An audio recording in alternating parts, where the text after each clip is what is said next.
இவ்வளோ டென்ஷனா இருக்க? அதுல ஒரு நாள் தான் லீவு, அதுலயும் சர்ச்சி. நாளைக்கு சர்ச்சுக்கு போற நினைச்சாலே டென்ஷனா இருக்கு.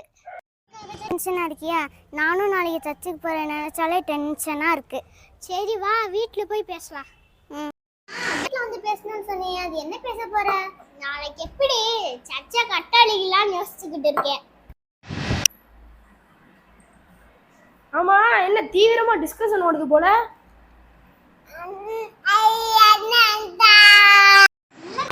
நாளைக்கு எப்படி சர்ச்சை கட்டடிக்கலாம்னு யோசிச்சுக்கிட்டு இருக்கேன். டேய், ஓய்வு நாளை பரிசுத்தமாய் ஆசரிக்க நினைப்பாயாக அப்படிங்கிறது 10 கட்டளை ஒண்ணு தானே. புத்தகத்தில் வேற சபை கூடி வருதலை சிலர் விட்டு விடுகிறது போல நாமும் விட்டு விடாமல் ஒருவருக்கு ஒருவர் புத்தி சொல்ல கடமை வேற சொல்லியிருக்கல. அது கூட ஏத்துக்கலாம். அதோட சண்டே கிளாஸ் ஒண்ணு இருக்குல்ல, அதையும் டீச்சரும் ஒண்ணு இருக்காங்களே, ரொம்ப கஷ்டம்னே. ஆமா ஆமா, எங்க சண்டே கிளாஸ் டீச்சருமே அப்பப்பப்பா. ஆமா அம்மா, எங்க தச்சிலேனா இல்லையா, நம்ம ஏசப்பா கிட்ட நெருங்கி போகிறதுக்கு சண்டே கிளாஸ் தானையா. இயேசு கூட பைபிள்ல சிறுபிள்ளைகளின் இடத்திற்கு வர இடம் கொடுங்கள், அவர்களை தடை பண்ணாது எங்கள் வேற சொல்லியிருக்காருலையா. இதுதான் நம்ம ஏசப்பா கிட்ட நெருங்கி போக சண்டே கிளாஸ். அம்மா உள்ள கூல் ட்ரிங்க்ஸ் வாங்கிட்டு வர மாதிரி தெரிஞ்சிச்சு, உள்ள போய் பேசலாம். சரிண்ணே, இதே ஏத்துக்கிறேன். ஸ்கூல்லையும் ஹோம்ஒர்க்னா சண்டே கிளாஸ்லயும் ஹோம்ஒர்க் தானே. எழுதி என் கை தானே வலிக்குது.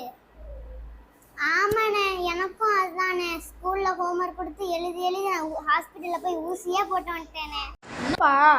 வாரத்துல ஒரு 2 வருஷம் படிப்பீங்க, சங்கீதம் ஒரு பக்கம் எழுதுவீங்க, இதுக்கே இவ்வளவு மலைச்சிங்கன்னா எப்படிப்பா? இதுக்கே எப்படின்னா இந்த பைபிள் 66 புத்தகம் வருது. 66 புத்தகத்தில் ஆசிரியர்கள் யோசித்து பாருங்க. அவங்களாம் ஆவியானவர் சொல்ல எழுதியிருக்கிறாங்க. அவங்க எழுதலைன்னா அந்த பைபிள் கிடைச்சிருக்குமா? நீ என்னடானா ஒரு அதிகாரத்தை எழுதுறதுக்கே எவ்வளோ கஷ்டப்படுற. நீ அதுக்கெல்லாம் ஆஸ்பத்திரி போயிட்டு வந்துருக்க, எல்லாம் நியாயமா? சரி, இது கூட ஏத்துக்கிறேன். மாசம் பயிற்சி வேற வைக்கிறாங்கண்ணே. வீட்டுல ரொம்ப டார்ச்சர் எடுக்கிறாங்கண்ணே. ஆமாண்ணே, எங்க வீட்லயும் தான் சண்டே கிளாஸ்ல மார்க் எடுத்துனா முட்டிங்கால் போட வைக்கிறாங்கண்ணே. வெளியே போய் பேசலாம். உள்ள கோச்சி கேட்ட கேள்வி நான் பதில் சொல்லல. அதாவது என்னன்னா, நம்மளை டார்ச்சர் பண்றதுக்காக இல்ல, நீங்களே பரிசித்து பாருங்கள்னு அப்போஸ்தலர் பவுல் கொரிந்தி சபைக்கு சொல்றாரு. போக நாங்கள் பரீட்சைக்கு நில்லாதவர்கள் அல்ல என்பதை அறியுங்கள் என்றார். அதனால பரீட்சையை குறித்து பயப்படாதீங்க. நீங்க 2 கிளாஸ்ல எடுக்கிற மார்க்கு இயேசுவோட நீங்க இருக்கும் உறவின் நெருக்கம். நீங்க படிக்க உறவு பெருகும், இயேசுவோட கிட்டி சேருவீங்க. படிக்க நீங்க படிக்கிற கிளாஸ்ல மார்க் நிறைய எடுக்க முடியும். அப்படியானே? கஷ்டம் எடுக்கிறதுக்கு இதான் காரணம்.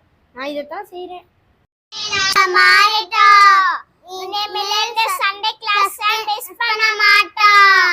படிக்க போறோம், வசனத்தை ஃபர்ஸ்ட் ரேங்க் எடுக்க போறோம் கிளாஸ்ல.